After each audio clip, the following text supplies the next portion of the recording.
Well,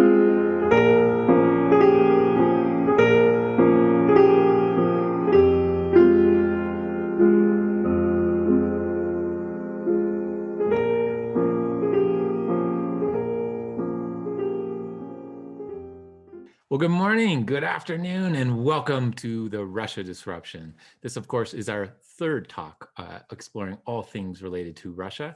And we are proud to do this in collaboration with two groups in Phoenix. The first is the Phoenix Committee on Foreign Relations and the Malikian Center for Russian, Eurasian, and East European Studies at Arizona State University. My name, of course, is Sandy Campbell. I'm the Executive Director of the Santa Fe Council on International Relations, and we're delighted you've chosen to join us here today. So before we get started, let me just give a quick shout out to Tina Waddington, the Executive Director of the Phoenix Committee on Foreign Relations. It's been a tremendous amount of fun and hard work in putting together this program. And Tina, we couldn't have done this without you, so thank you so much. We have two more talks in the Russia Disruption scheduled for you and coming up soon.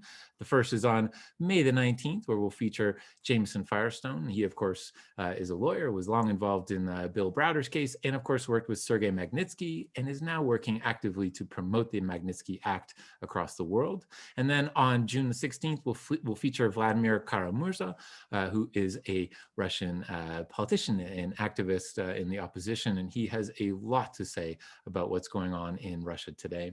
And I couldn't help it, but I have to put up here, our annual gala is on April 21st with former FBI Director Jim Comey, and he'll be in conversation with Valerie Plame.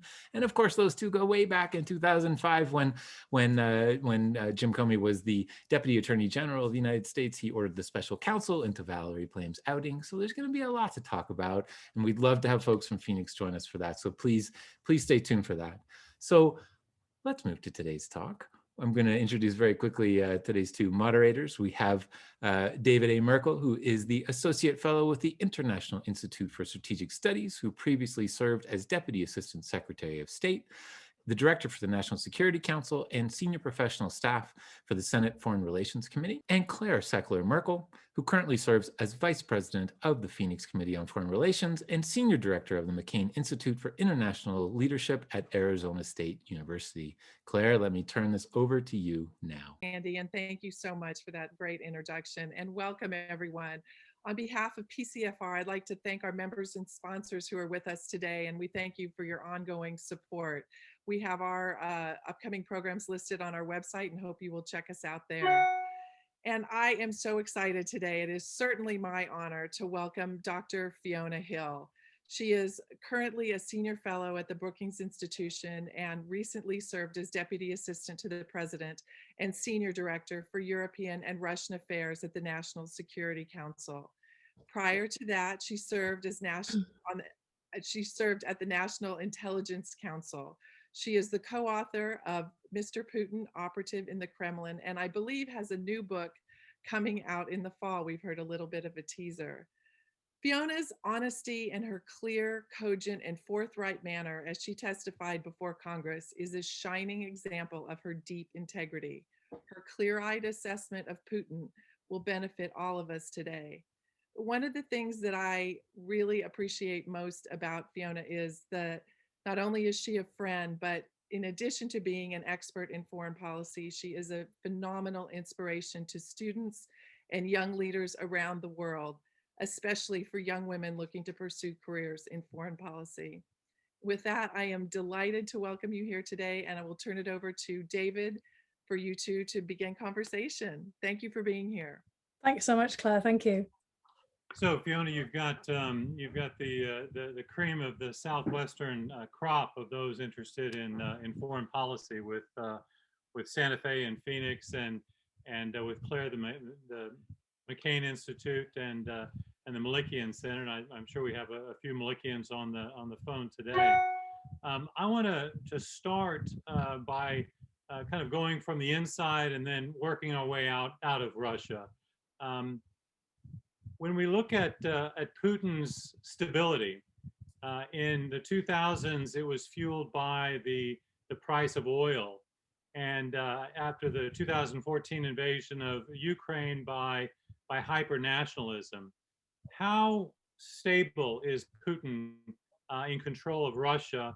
And what do those in Russia see as an alternative, if there is one?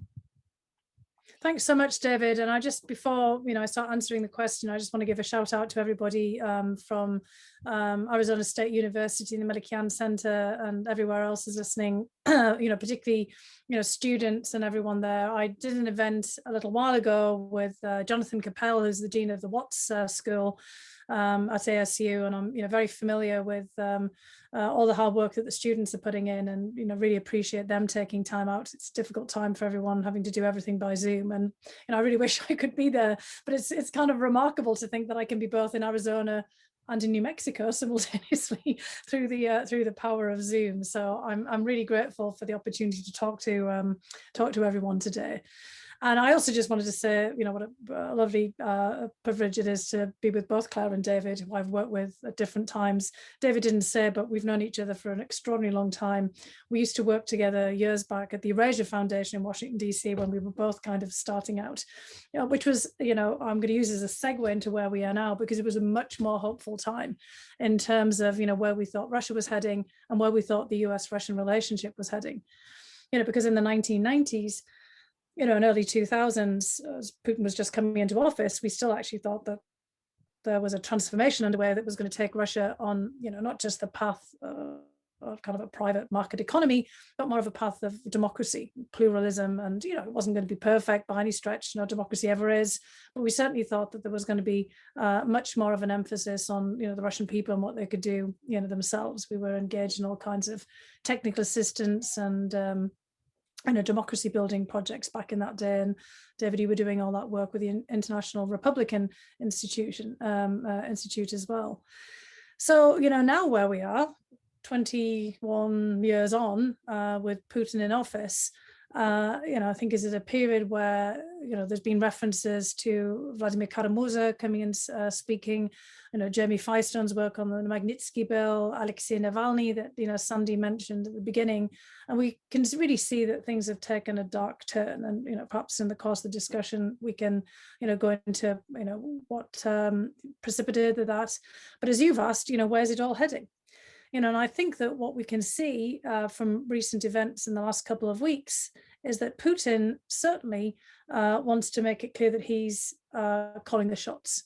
He's just passed into legislation some amendments that were announced, early on in the year in January to the Constitution, which enable him, in theory, to extend his presidential terms out beyond when his current expiration date was supposed to come up, which was in 2024, up till 2036. By which time he will have been 36 years in power, having come in at the turn of the millennium, and he'll be well into his 80s. And this is a guy that we've seen go through so many guises in his time in office, from the sort of action man, super spy hero, now trying to present himself as a elder statesman, head of state. But we can really see that he's also presided over, the creeping authoritarianism in the system.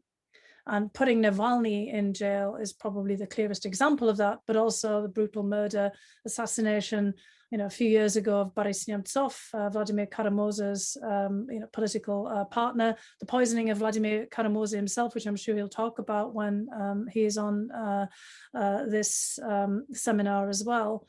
But, basically, Putin has been the unassailable figure at the pinnacle, at the top of the Russian political system now for 2 decades. And, what we see is that he wants to either choose his successor or, keep things going here. And, this is a period of great uncertainty for Russia. It looks like not a very promising time ahead. Just like here in the United States, Russia's been very hard hit by the global pandemic. That's had not just major health consequences and an uptick in mortality, but also a major economic dislocation. Russia's at odds with the United States, it's at odds with Europe. It's obviously, trying to change its relationships with other countries. It's trying to become a major player in the Middle East, as it was back in the Soviet period. It's trying to forge a closer partnership with China. But I think that the time ahead is filled with uncertainty, apart from the figure of Vladimir Putin. But even in itself, somebody saying that they're going to stay in power well until they're in their 80s creates a kind of a wild card uncertainty in the system, because now everything becomes dependent on Vladimir Putin's health. There are lots of rumors about him.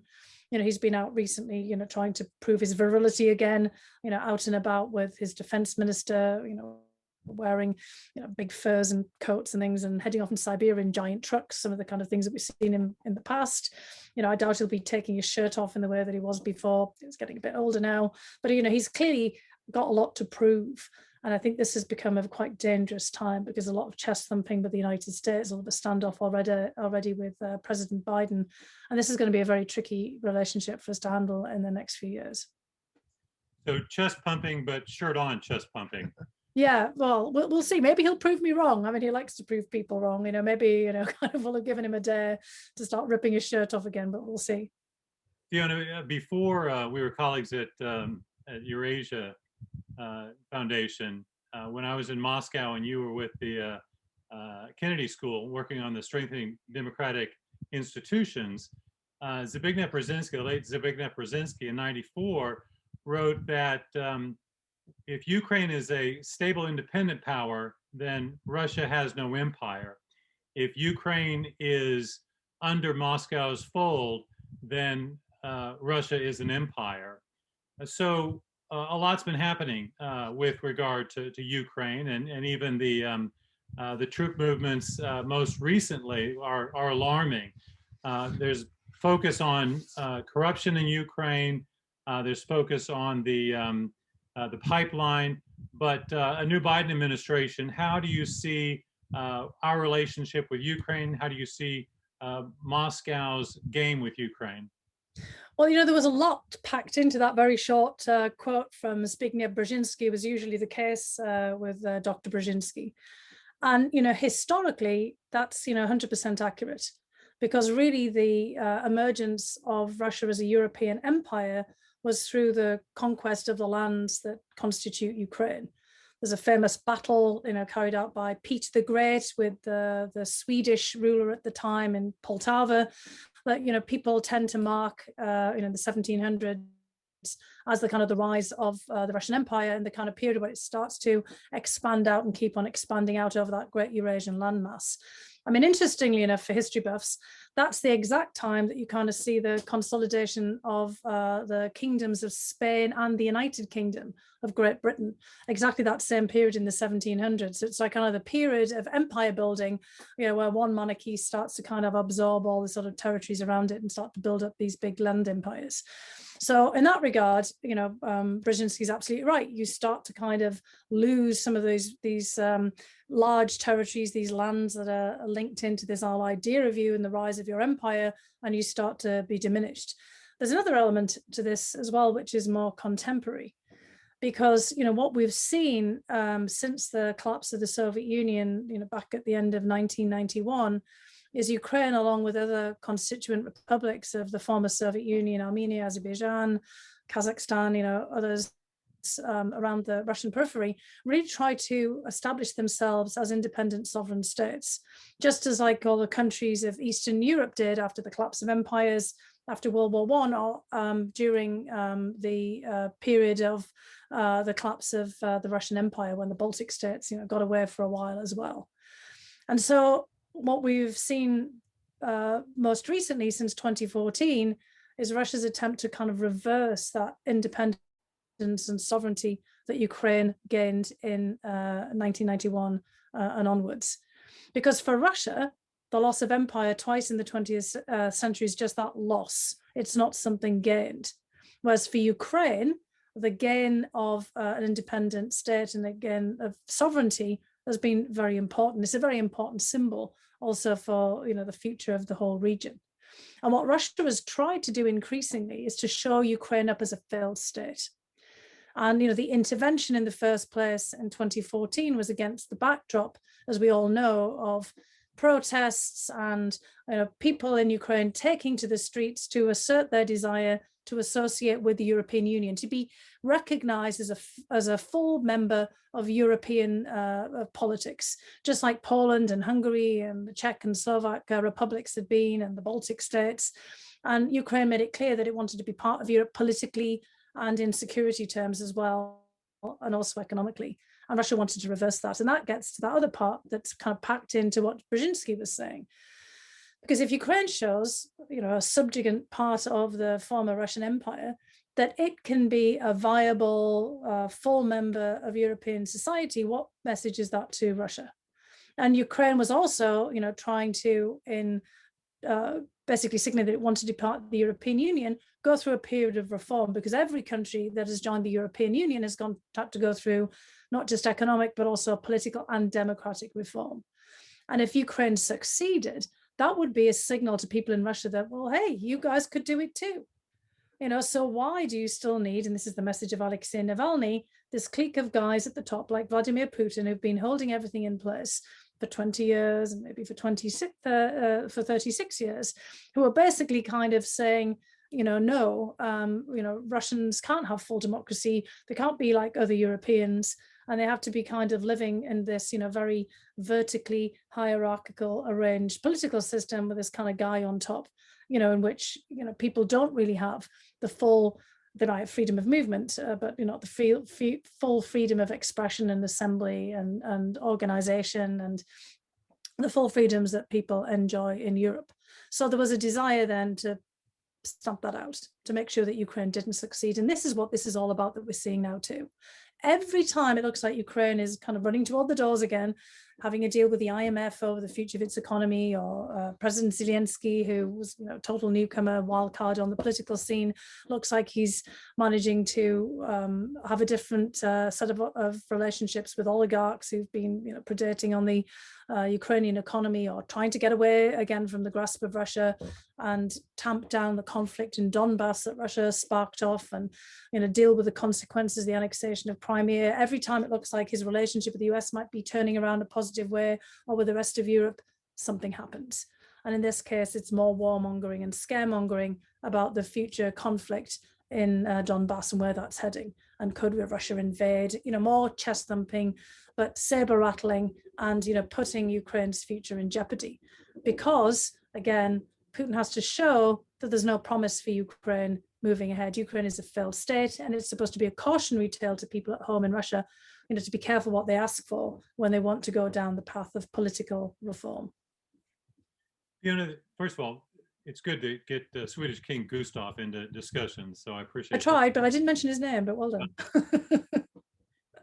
So in kind of staying with the near abroad, but expanding and talking about the Middle East and Turkey. Turkey and Russia have a fascinating history, and they have a fascinating relationship today. In Libya and Syria, they're on opposite sides. In Nagorno-Karabakh, they have different interests.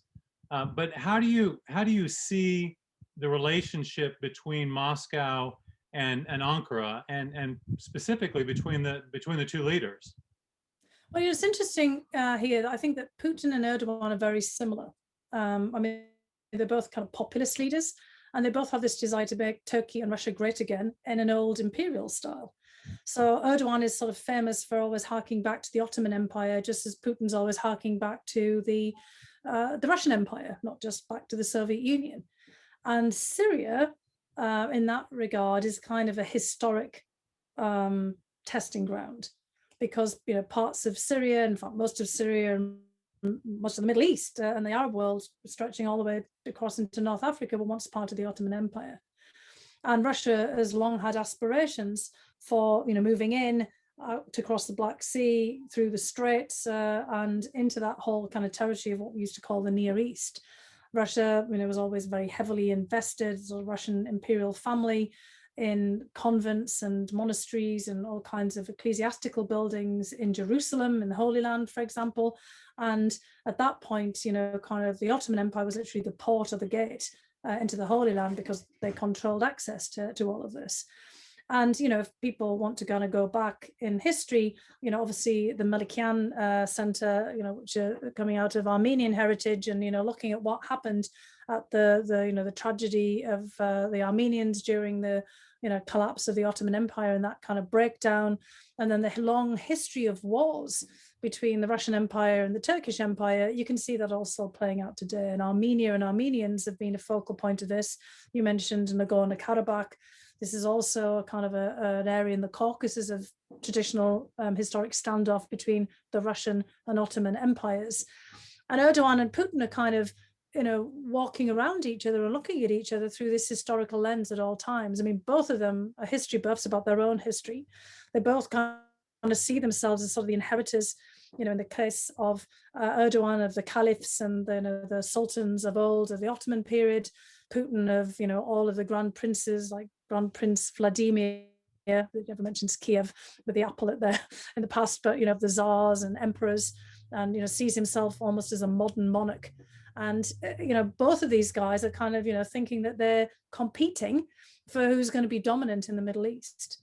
But I think, one element of this, though, is that Putin sees Turkey and pulling Erdogan away from the West as something of a prize, because, of course, Turkey isn't the Ottoman Empire of old. Turkey has been, for the best part of half a century or more, a key member of NATO. Modern Turkey, created by another, key and major figure, Kemal Pasha Ataturk. He was a contemporary of Vladimir Lenin. So this is kind of fascinating sort of history repeating itself, because both Lenin and Ataturk tried to pull their countries away from the old empire and into a kind of a new modern age. But Ataturk went towards the West, and Lenin, of course, went off in a different direction entirely. And so, you got the modern equivalents of these two guys. And Putin wants to, more than anything, enhance the rift between Turkey and the United States, Turkey and Europe, and Turkey and NATO. And so he's kind of trying to treat Erdogan a bit like a frenemy, kind of constantly exploiting the cleavages between, Turkey and the United States, which are many and, manifold and for all kinds of different reasons, but especially recently because of US support for the Kurds in Syria, when we were trying to beat back ISIS and Islamic terrorists who had taken advantage of Syria's civil war. But also, Erdogan's very jaundiced view about his relationship with the West.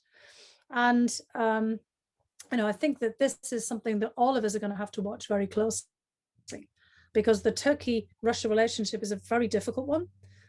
It's one that both of them are trying to exploit, but it's not necessarily, going to turn out in a happy way certainly for Turkey, but for either of them. And I think that what we saw recently in terms of Turkey taking a very assertive role in Nagorno-Karabakh is, in a way, Erdogan's revenge for Russia also intervening in Syria, and for some of the things that, kind of Russia has done to try to exploit Turkey's vulnerabilities. I mean, I won't go on too long here. I mean, I could actually do an entire lecture about this, but it's a fascinating relationship, and one that I would certainly recommend that students at ASU pay close attention to. No, it is. It is. Now, where Putin and Erdogan are trying to regain their mojo from the past, President Xi in China is farther along in reclaiming the Middle Kingdom. The Biden administration and the Trump administration before that talked about a return to great power competition. You talked about the relationship and how fascinating the relationship is between Turkey and Russia, and how much history there is with that relationship, all the more so with Beijing and Moscow. I wonder if you can talk about if there's opportunities for the United States to frustrate that relationship, and if Central Asia is a locale where we can be a bit of a wedge driver, or whether that's something that's not quite in our interest or maybe a little bit too ambitious. Well, it might be a little premature right now to kind of think about, how we can drive wedges, because in fact, what we have been doing, inadvertently, of course, because we had other, policy goals, is pushing China and Russia closer together. And, as you, rightly pointed out, we've been in this kind of era of renewed great power competition. China's been very much on the rise. Russia's been where it always has been, essentially.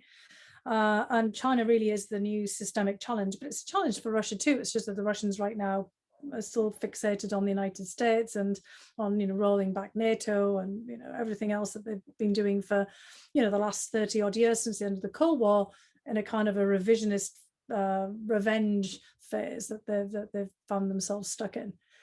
And China, clearly is a major challenge on a number of different fronts for all of us, Russia included. It's technological, it's also economic, obviously. I mean, Russia has long ago lost the mantle of being a major economic player, even though it had many aspirations in the 2000s. China is rapidly overtaking us, the United States, particularly in the wake of the coronavirus and all the economic downturn that we've seen. China's the technological challenge comes on multiple fronts. It's in artificial intelligence. It's in all the technology transfers that China's taken advantage of with its military and and all kinds of sales that we've had to them with advanced manufactured goods. It's been in just an outright theft of intellectual property. And now China has also invested massively in elite education, to build and create a new innovative technocratic class. And so China's entering its own period of innovation. And then of course there is the military side of this, the defense challenge, which we already see in the Asia Pacific, where we have all of our treaty relationships with Taiwan and with Korea and Japan, South Korea, that is, of course, and Japan. And, kind of for Russia, we often forget that Russia is also a power in the Asia Pacific. And, Russia has a border with China, a very large border. And this is where I think for Russia, there is some, a real risk as well as discomfort ahead. Right now, for Russia, it's great bandwagoning with China, the big kid on the block, the new kid on the block, the rising kid on the block to push back the United States. But in the future, China could become a problem there too, because Russia isn't competing and keeping up with China in most of the domains that we see, technological and military as well. I mean, China's building up a pretty powerful conventional military force and also over time a strategic nuclear arsenal. It's not there yet, but certainly in the tactical nuclear field it is. And where are all of those tactical nukes located? Well, over there in Russia's far eastern border. And, one of the thinking for many of us observing this, both in the Trump administration and previously, was that Russia's interest in violating the INF Treaty, the Intermediate Nuclear Forces Treaty, for example, was it because it was anxious about China down the line, because the biggest powers, in Russia's region on its border are all in the intermediate nuclear force range. They don't need long range strategic missiles to hit Russian territory from where they're all located. And there are a lot of nuclear powers now on Russia's border, including India and Pakistan, or close to Russia's borders, close to Central Asia, that you've referenced, which could itself become, a ground for, other kinds of great power competition, in the future. And so if you start to look at the, the long-term trajectory of a China that's been, pretty belligerent against Taiwan, belligerent against Japan over territorial disputes, and most recently firing missiles across its shared but disputed border in the Himalayas with India. If you're Russia and you're a Russian strategic planner, you ought to be worrying about the future of that long border along the Amur River with China in the Russian Far East. It's very likely populated, and it's also very likely manned and secured. And in the past, Russia and China clashed on that border because up until the 1860s, a lot of that territory north of the Amur River belonged to China historically. Gets back to all those historic thoughts before. And Russia, like other European countries, predated on Chinese territory in the 19th century, in the period where China was not the power that it is today. And the Chinese do, in fact, lump in Russia with the other colonial European powers that were expanding their territory at China's expense. So at some point, they might turn their attentions, and Chinese nationalists often do raise this. The government, hasn't, but it doesn't mean to say that they won't at some point if circumstances change. So the fact that Russia has all these strategic agreements with China, might 10 years down the line, or at some other point, seem more of a problem, because that's what Russia did to Ukraine. Ukraine reversed all the guarantees it had given to Ukraine for territorial integrity in the 1990s, when you and I, David, were working on this all very closely.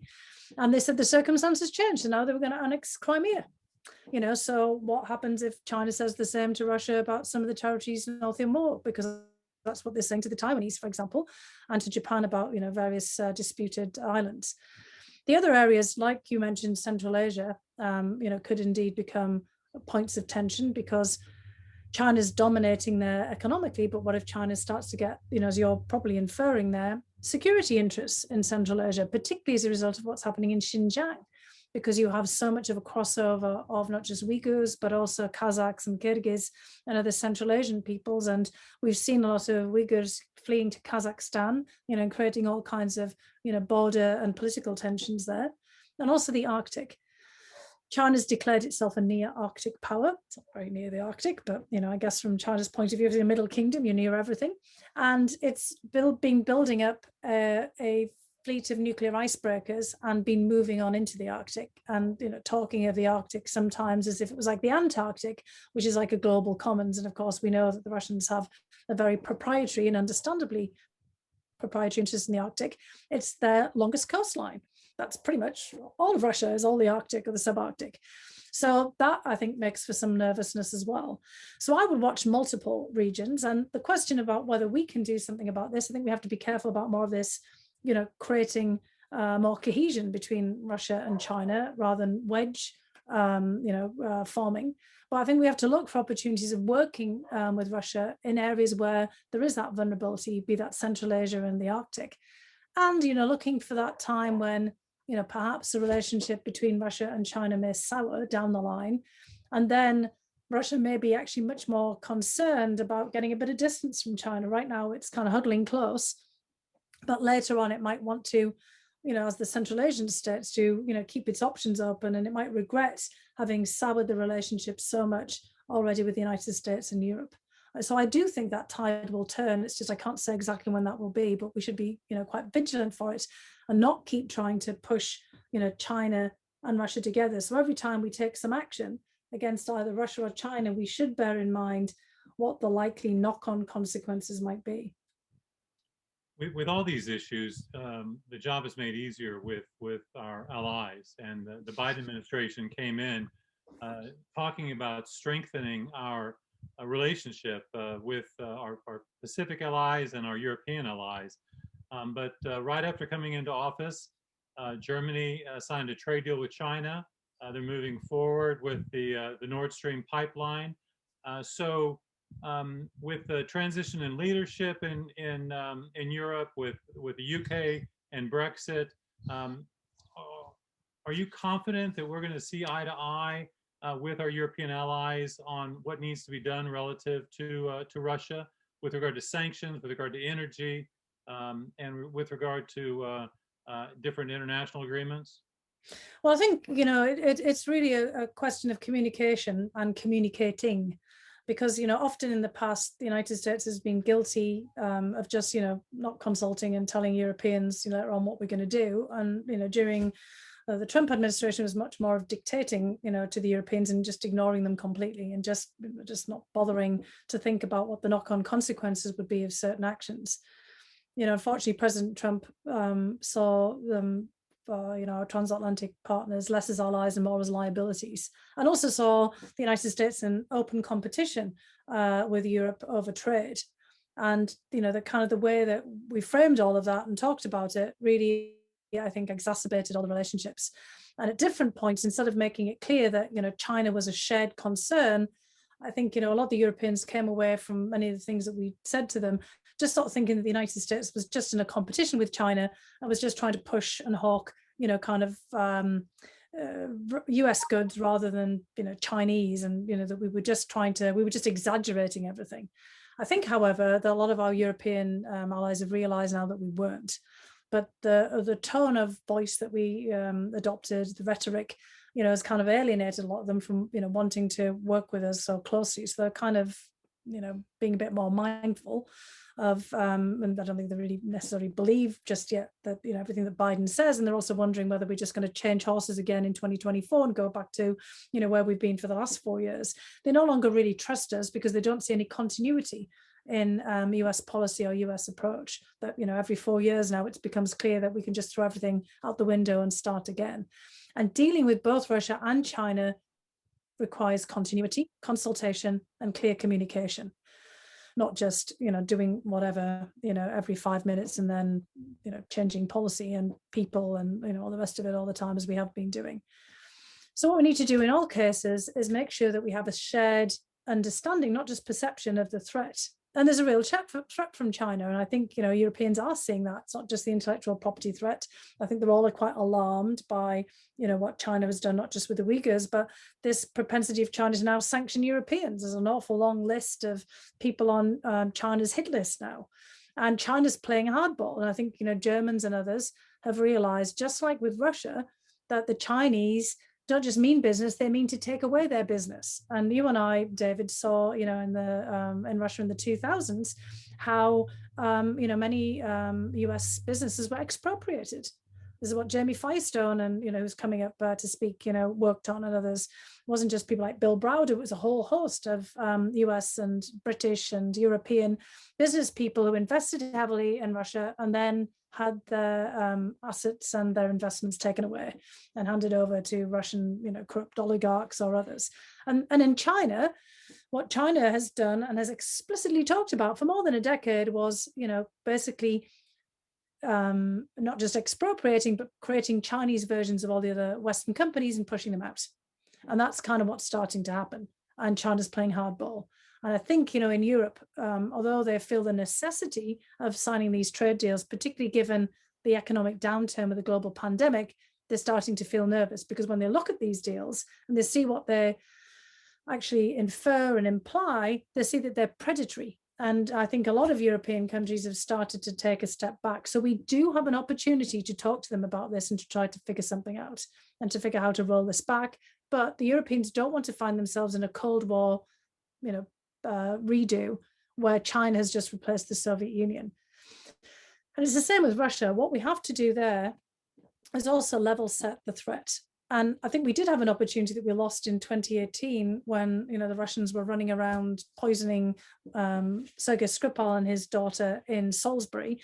And in fact, the botched operation led to the death of a British citizen, Dawn Sturgis, after she and her partner, came into contact with the Novichok that the Russian hit squad had just discarded in basically the garbage can outside of a charity shop in the middle of a small town in England. And this was a brazen and completely and utterly depraved operation. And we tried, and the Trump administration at the time, to get across to our European counterparts that this was, kind of something that they all had to pay attention to. And many of them said, oh, well, it didn't happen to us. The Europeans, were kind of nonchalant. These hit squads, this is the UK and the US, it's spy against spy. And well, it turned out that wasn't the case, did it? And in fact, what did the Russians do? The KGB, the FSB then decide to use Novichok and smear it in a different version of it in Alexei Navalny's underpants. And, then, there's hit squads going after, various people in the German Tiergarten. They're hacking into not just, the US elections, but also the German Bundestag. The Organization for the Prohibition of Chemical Weapons in The Hague, and the Swiss labs are looking at doping to hack the Olympics. I mean, they go on and on doing things. There's just been these big spy scandals in Bulgaria and also in Italy and also at NATO. So I think people are waking up. And so what we do is we have to take concerted action there. It's not just going to be sanctions because, yes, those have an effect in terms of inflicting pain and, reducing, Russia's room for maneuver. But they don't change its behavior overall. They just change the calculus. Russians then look for, or the Russian security service look for other things that they can do. They're trying not to trigger a conventional military response. So, they're always trying to maneuver and look around for something else they can do that we haven't thought of. So what we have to do is have concerted action to blunt the effects of what they do. We have to get our own house in order. There's lots of legislation that we have passed and we can continue to pass that roots out corruption in our own system, that closes doors for, Russia to export its kleptocracy to us. You, David, worked on this when you were on Capitol Hill. We just got to continue doing this kind of thing to make it more difficult for the Russians to get traction. We also have to, frankly, get our political house in order, pushing back against disinformation and, all of our own politics that opens the door for the Russians to move in. And that has to happen on a larger scale in Europe as well. So it's a kind of all hands on deck effort. And I think that if we blunt then the opportunity for the Russians to kind of move in and take advantage, then, maybe they will have to change their behavior because it won't get obvious benefits and it won't move, kind of their interests further forward. And as I said, eventually things will change and their calculus may change. And they may want to then improve the relationship. It's just right now they don't. Let me ask just one brief question, and we'll turn it over to Claire to do the questions from the audience. But when I was at the State Department, everyone talked about that you didn't want to be with Secretary Rice after she talked with Lavrov, because he always put her in quite a mood, and that was never good for me, because I usually had to be in the room with her when she talked with Lavrov. But at the presidential level, we had President Bush look into Putin's eyes and see his soul. We had Obama in what I think was a very ill-fated reset. The Trump administration had good policies, but the willingness to criticize Putin was not something Trump was willing to do.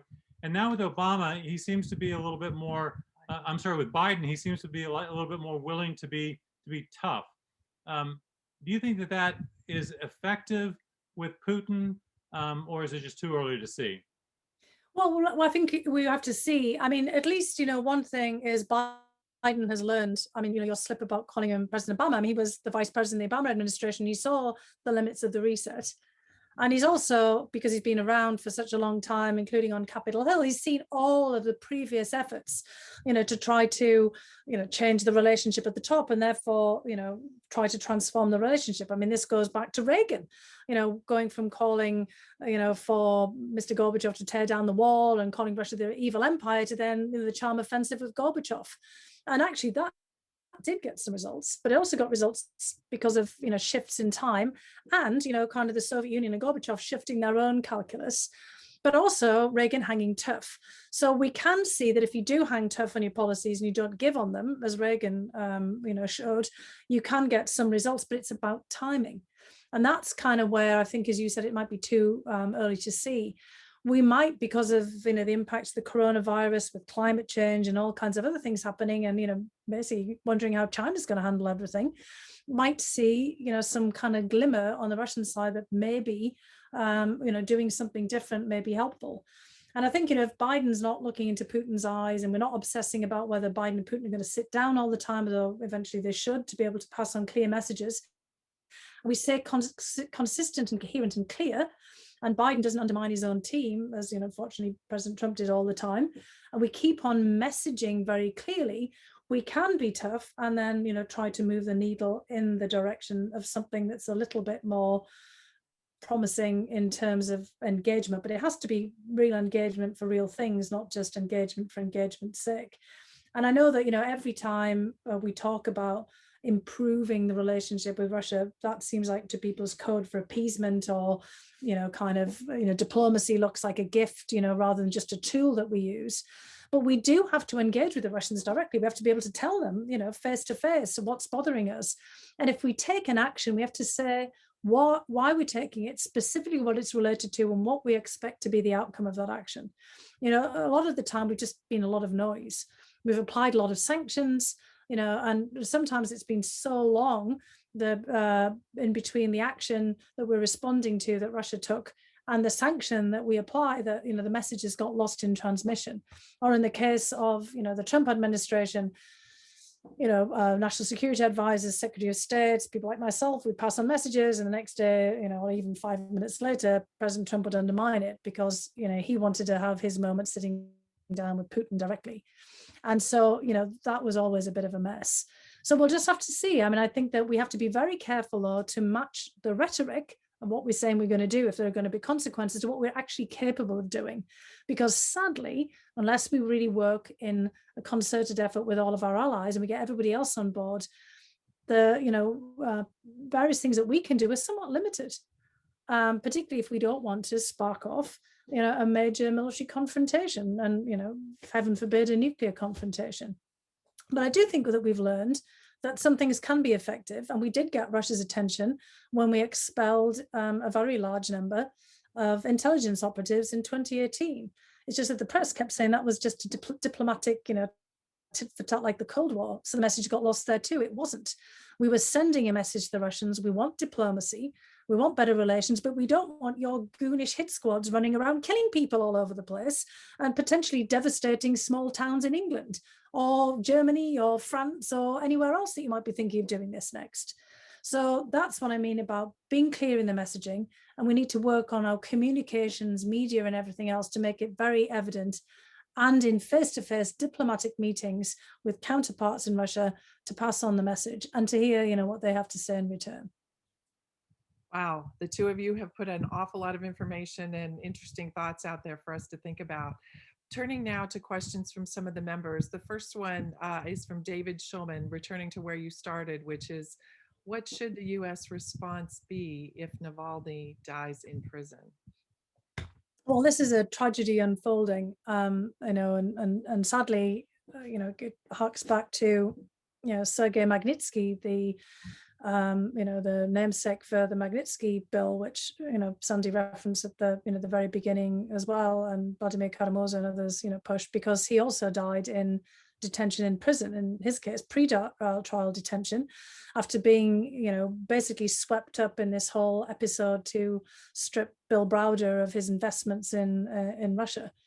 And it was, you know, as much neglect as it was, you know, malice aforethought. Clearly, with Alexei Navalny, we know they have malice aforethought. And Alexei Navalny has done the astounding thing, along with Bellingcat, the investigative journalist group, of revealing exactly what they did to him. I mean, we know that they smeared Novichok nerve agent in his underpants after putting it in a perfume bottle in Salisbury, because he managed, with the help of this investigative group, to get one of the FSB hit squad on the telephone and basically, you know, confirm what they've done.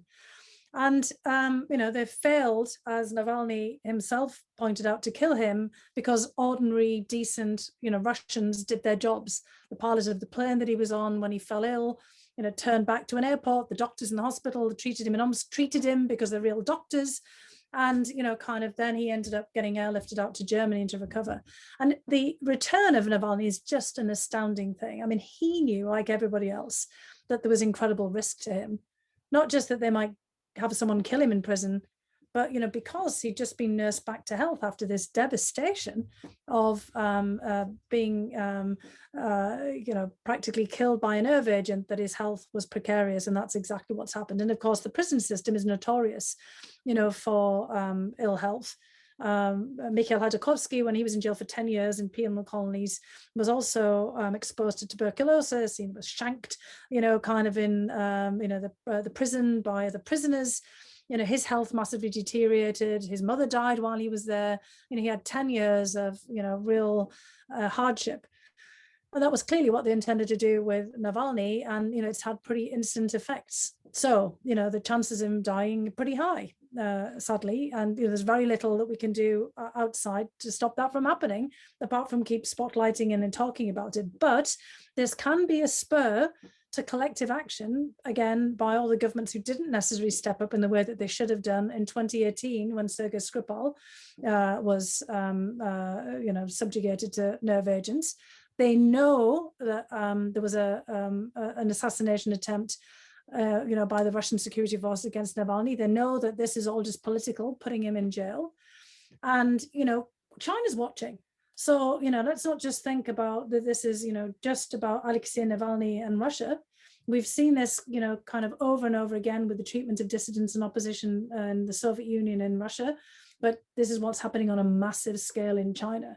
China has concentration camps, you know, re-education camps for an entire people, the Uyghurs in Xinjiang. It's got numerous opposition figures who have been put in jail and tormented and have died there, you know, like Alexei Navalny. No, so if we don't take action, if there's not an international outcry, you know, we saw what happened in Saudi Arabia with the killing of Adnan Khashoggi. You know, so anyone will think, you know, kind of ally, not an ally, but any kind of country that wants to subjugate its opposition, that it can get away with this. So what can we do? We can certainly organize, you know, kind of a major effort by all, you know, European and other countries. You know, the Germans have to step up here as well to make sure that this doesn't go unnoticed, and to put the spotlight on it, take it to the United Nations, And then we have to really kind of start thinking here about what action we can take. And I would do, as a first order, what we should have done in 2018, which is get rid of every undeclared intelligence operative and declared intelligence operative that we know of, that from the Russians, who's running around all over spying, assassinating people and doing terrible things, hacking into our emails and all the other things that they're doing. And okay, we might have to then face the closure of our own embassies and, hit on our own diplomacy. But if everybody does that, the Russians might have to, step back. And that's kind of what we were trying to do in 2018 and send a signal. We want diplomats. We love Russian diplomats. They're incredible professionals. I've got the highest regard for them. People like Sergei Lavrov, the foreign minister, he's one of the cleverest men I've ever met. They know what they're doing. But can we just not have all of these guys from the services who are out there to kill people? Fantastic answer. Following up on that, another question from Todd Perriott. Is there any evidence that Russia is involved in the rise of QAnon? And if so, can you describe the extent of the involvement and the tactics used? I think that's all on us. And the Russians will use it because that's what they do. I mean, if we invent something that's of use to them, they will use it. But QAnon is, basically devised here in the United States, along with lots of other kind of political conspiracies. And the Russians have jumped on it and think, wow, this is great. And then now they're, trying to, point to it and just play it up again as well. So the kind of tactics they use is just, the way that they interfered in the election in 2016, which is when they see something useful that Americans have got, they amplify it, they propagate it, kind of Russian bots on the internet, kind of send things around. So we've played right into their hands. But, sadly, over the last several years, the United States has become much of a propagator of disinformation and, as much prone to weaponizing disinformation and misinformation as Russia and the Soviet Union have. We've gone down into that territory as well. So that's our rabbit hole. Turning to a question from Robert Malikian.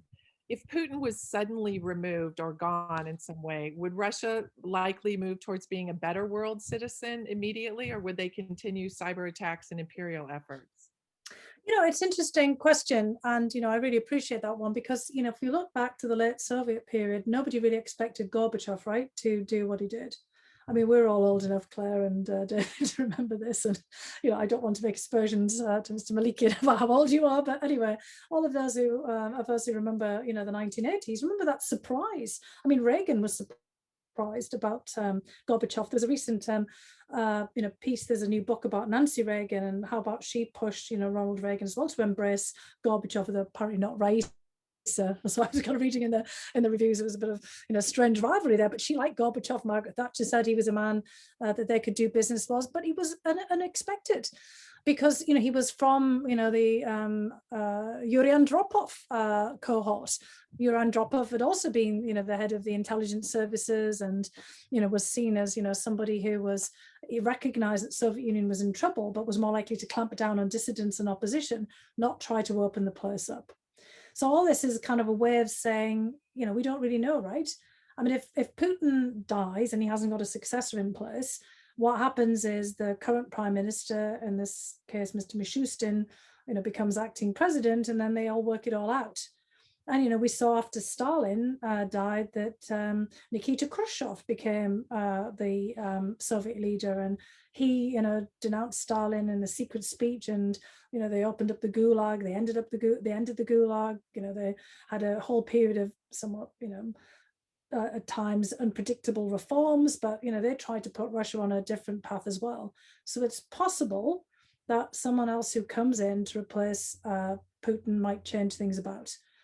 Their worldview isn't likely to be a heck of a lot different. And actually, we've seen in Uzbekistan as well, I think, David, works quite a lot on Central Asia, that when Islam Karimov in Uzbekistan died, the new president, Mirziyoyev, who was actually a protege of Karimov, we expected that he would probably just continue the same somewhat repressive politics at home, and he didn't. He opened up Uzbekistan as well and put it on a different path. So it's not inconceivable.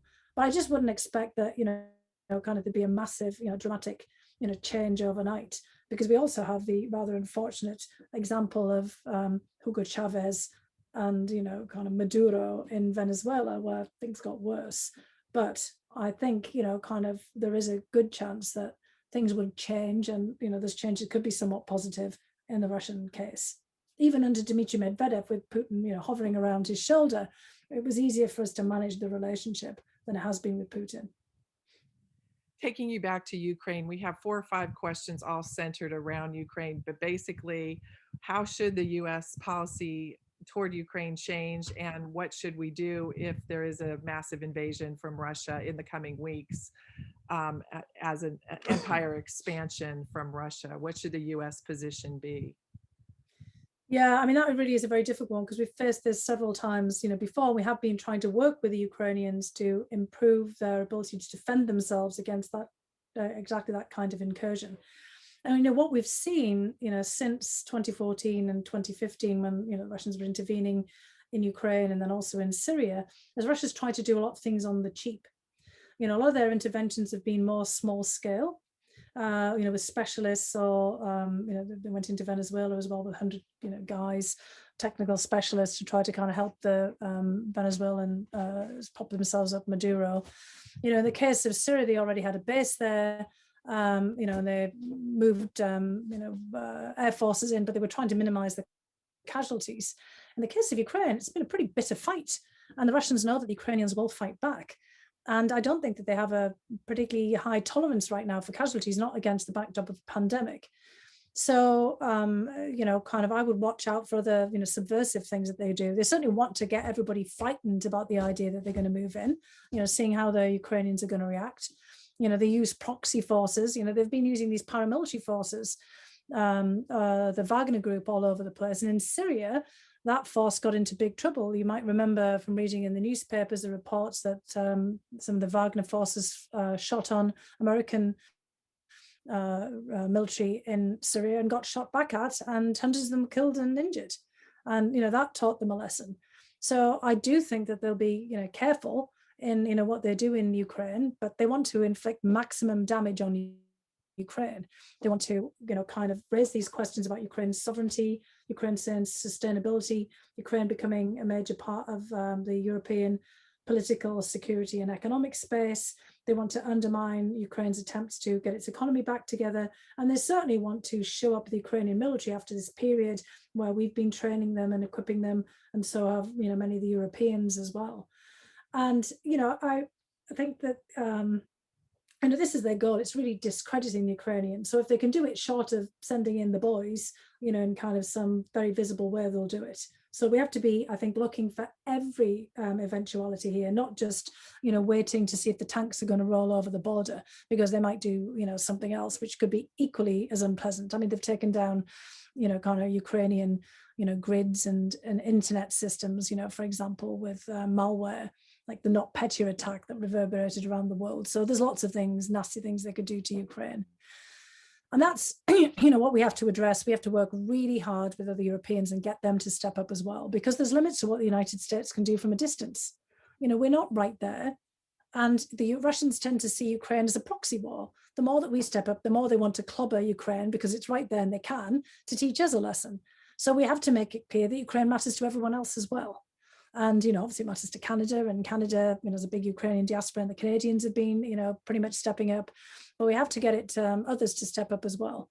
Germany and France have been running the kind of Minsk intervention to try to, put this in a different path. It hasn't been massively successful. I think other Europeans have to step up. We need the Poles to step up. They're right there on the border. The Balts, the Baltic countries have been.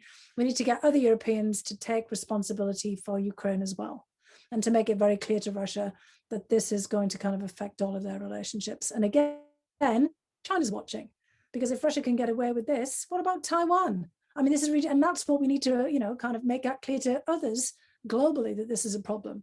If Russia gets away with doing this to Ukraine, who's going to be next elsewhere in the world when there's a territorial dispute? Excellent point. Switching a little bit of a focus here, what actions can, and I'm again joining questions here, what actions can we take to dissuade Russia from interfering in our elections, as well as how do we stop them with the cybersecurity intentions that they have? Well, the cybersecurity obviously is pretty technical and takes a lot of work, and it's a public-private effort. I mean, we've seen a lot more of information coming out of FireEye, private cybersecurity companies and companies like Microsoft and others, than often we have out of the US government, because, we often have to rely on them, to help us figure out what's going on, because what Russia does, it doesn't just attack public systems, it attacks private systems and private vendors who feed into the public system. This is what we saw with SolarWinds, for example.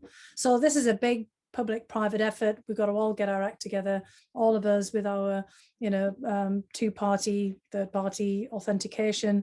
We just all got to be careful about our own cyber hygiene, and all of us have been, kind of guilty of, phishing attempts and all the rest of it. I got totally hacked when I first came out of the National Intelligence years ago. Even though I'd had the whole briefings, I got back to Brookings and I was in Russia, classic. And they asked, Brookings really wanted me to look at a report that they were sending. They were anxious about it. And I just thought, oh my God, I'll just look for a few minutes and, put on the internet. And it was just enough to get, completely and utterly reamed. So all of us have got to be aware that there's always, this risk. So that's part of it too. Every single one of us has a responsibility there. But on, all the other fronts, in terms of our elections, we have a very complex electoral system. And we ourselves are doing damage to our election system, talking about electoral fraud, perpetrating the lie that President Trump won the election in 2020. All that Russia has to do is stir that up, with Russian bots and fake personas on the internet to just keep stirring the pot there and, spreading around that misinformation. So unless members of our own Congress step up and refute that kind of thing and, say there hasn't been fraud, it's not Vladimir Putin who is going around saying that. It's the Americans who are saying it. Vladimir Putin is just out there, stirring it around. And in the last election, it wasn't Vladimir Putin who was slowing down our mail and, trying to hijack mail trucks with postal votes. It was Americans and American political actors who were, talking about this kind of thing. So that gets back to points I said earlier. We are doing a lot of this to ourselves, and Russia's thrilled and will pile on and help us out. There are so many questions left. I'm going to do one more compilation, and it takes us back to Navalny again. Jamie Firestone asked a slightly different question, which I think is quite a good one. Oh, Jamie's on. What can the US and the EU and the UK do to prevent the murder of Navalny in prison? And then tagging on to that, in the realm of human rights generally, has Amnesty International completely lost its way, refusing to designate Navalny as a prisoner of conscience, and also recently listing the US as an abuser of human rights, but not China? Yeah, well, I mean, I would say yes on that latter one. That seems kind of fairly evident. So then I'll move on to the other one. Preventing him from being killed is really tough. Because, I mean, his health is precarious in the first instance, and the instant they decided to put him in a penal colony and, treat him like everyone else and subject him to sleep deprivation, everything else. This is a guy who was recovering from a nerve agent. It was obvious that this was going to tip his health further, over the edge and reverse all of the gains that he'd made when he's been looked after in Germany. So, what do we do? I was on a panel with Freedom House recently when, one of their key officials in Lithuania suggested that European ambassadors should just start showing up outside the prison gates. That's a great idea. Maybe not just European ambassadors, but everybody's ambassador should start showing up against the prison gates. So instead of having Maria Butina show up with, a TV crew, trying to say that this is just as bad as being in an American jail, then, try to get everybody else to show up there. The doctors have tried to show up. Of course, the Russians can stop them from doing that. But if every ambassador or, kind of every kind of major business person, starts asking to show up, that might have an impact. I thought that was actually a very good suggestion. It's not mine, but, it resonated. And then, as I said, we take this, we keep talking about it. We talk about everywhere, kind of the United Nations and elsewhere, because Alexei Navalny said when he went in that he's been put in there, to discourage millions of people in Russia for, kind of stepping forward. He did something that was unspeakably brave, but so have many people done the same thing, as you said, in China and elsewhere. There are an incredible number of brave people all around the world who put their lives on the line, kind of for freedom of conscience and assembly, and for all of the freedoms that the rest of us just take for granted and are not brave enough to step up. So everybody needs to step up there and speak out, because it's not going to be no good, having another Boris Nemtsov plaza, kind of next to an Alexei Navalny plaza just outside of Russian embassies around the world. And, obviously, they wanted to punish him, they wanted to hurt him, and they wanted to kill him in the first instance. So this is hardly a surprise that he's in such dire straits. What is the surprise, of course, is that he went back. Because, after 10 years of suffering, Mikhail Hodorkovsky also didn't run away, but after 10 years of suffering, Mikhail Hodorkovsky went out of Russia, because that's what they wanted. They wanted, if they hadn't killed Navalny, they wanted him to stay out. They didn't want him in the fray, and they want to keep him out of the 2024 election cycle. And they want to discourage everybody who saw him stand up from thinking they can do that themselves. So everyone has to stand up, because it's not just about Navalny, it's about everybody, as we've said, globally now, in this kind of situation. And if Russia gets away with it, then, kind of everybody else will as well. And, we did this for Nelson Mandela. I mean, back again in the 80s, I and probably Claire and David, pretty much everybody else went to a free Nelson Mandela concert, bought a t-shirt, kind of gave money. That's not enough. We're not going to have a free Alexei Navalny, Live Aid style concert in London or elsewhere that's going to do this. And South Africa was ostensibly, kind of a democracy that was, kind of interconnected with, the British Commonwealth, the British economy. Sanctions were imposed. Eventually, Nelson Mandela was freed, and South Africa changed. That's not going to play out, in the same way in Russia, because, they want him out of the picture. So we're going to have to be inventive and creative, but also remember, this is not just about Alexei Navalny. It's about any incredibly brave individual in any similar setting who will be taken out. Fiona, thank you so much for sharing your tremendous knowledge and your extensive insights with us today. There's just so much here, and we're grateful that you would take the time to share it with us when you have so much going on with your book. So with that, I'd like to turn it back over to Sandy, and thank you again, Fiona. It's great. No, thank you for having me. And I mean, it's an honor, honestly, to be in this series, given everyone else you've come up. And I do hope that everyone will tune back in for Jamie Firestone and Vladimir Karamoza, and then your annual event. Wow, that's going to be quite the thing. Well, thank you both so much, or all three of you so much. Claire and David Merkel, just a fantastic moderation. And Dr. Hill, thank you so much for taking the time. I want to remind folks this will all be available on YouTube channels to catch up with the incredible amount of insight and wisdom shared with us today. So thank you so much. We really, really appreciate it. Thank you so much, Sandy. And thank you also to, again, especially to all the students and others at ASU and elsewhere, as well as all the members of the council for listening in. I appreciate it as well. And I really do hope I can get out to actually see you all in person at some point, and, kind of stay safe and well, please. Yes. And the invitation is open. Please come and join us. We would love to have you. Absolutely. Thanks so much. Good. So just a reminder, May 19th is our next Russia Disruption talk. We'll feature Jameson Firestone. We'll be talking about Sergei Magnitsky and the Magnitsky Act, and hopefully we'll be talking about the improved health of Alexei Navalny at that point. And a quick reminder, tomorrow, folks, at 10 a.m., we're going to get into everything happening in Jordan these days with Dr. Todd Greentree, who is based in Amman, Jordan, and he'll have all kinds of insight into the palace intrigue surrounding current events in Jordan. That's it for today. Thanks once again to our speakers, and we'll see you on May 19th for our next Russia Disruption series. Until then, have yourself a great day, and goodbye.